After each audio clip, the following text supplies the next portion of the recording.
কেমন আছো বন্ধুরা? আশা করি ভালো আছো আর আমিও অনেক অনেক ভালো আছি। আমি কোথায় যাচ্ছি অবশ্যই তোমাদের সাথে শেয়ার করব। তো তার আগে ভিডিওটা স্কিপ করো না, পুরো ভিডিওটা দেখো। এখন বাজে দুপুর 2টো। তো মেয়ের ক্লাস আছে 2:30 থেকে, তো তার জন্য ওকে নিয়েই বেরিয়েছি। সামনে পুজোর প্রোগ্রাম চলে এসে, তো তারই রিহার্সাল চলছে। আমার মেয়ে তো খেয়ে হাঁটতে পারছে না, বলছে মা আমার কষ্ট হচ্ছে, আমি যেতে পারছি না। তো ওকে সবসময় বলি মা নাচের ক্লাস থাকলে আগে থেকে খেয়ে একটু রেস্ট নিবি। ও তা না করে ও স্নান সেরে এসে একেবারে ঘুমিয়ে পড়েছে। তারপর ওকে ডেকে তুলতে তুলতে আর ভাত খেতে ওর হাতে একটু সময় ছিল না রেস্ট নেওয়ার। তো সেই জন্য ও হাঁটতে পারছে না বলে আর ওর পিছনে লাগতে লাগতে আমি যাচ্ছিলাম।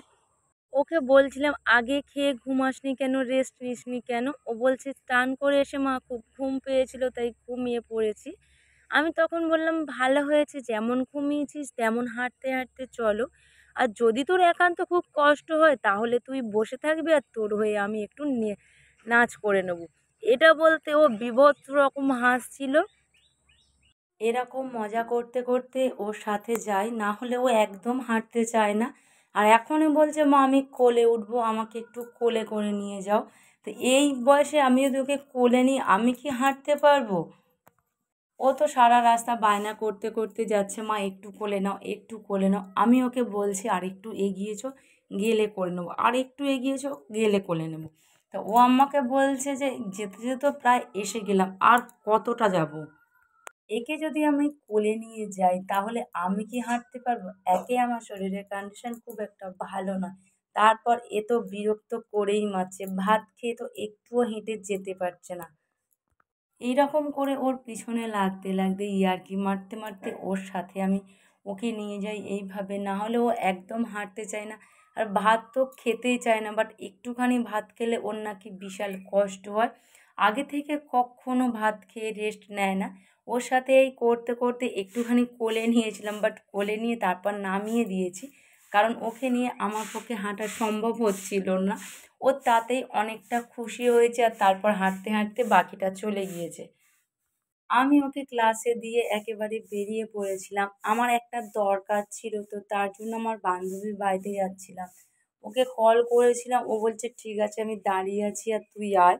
আমার ভাল লাগছে না, মন মেজাজও তো খুব একটা ভালো নেই, বাট এক এক সময় মেয়েকে ক্লাসে দিয়ে ওখানটায় বসে থাকি।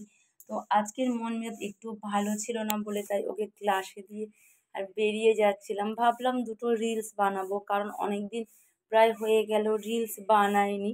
তো চলে এসেছি বান্ধবীর বাড়িতে আর ওকে বলছিলাম যে আমার ফোনটা একটু ধরে দিস তো, আমি কটা রিলস বানিয়ে নেব। আর এদিকে দেখো নদীতে কত জল উঠেছে, পুরো ঘাটের কাছটাতে চলে এসছে। বাট এটা নদী বলে না, এটা খালই বলে।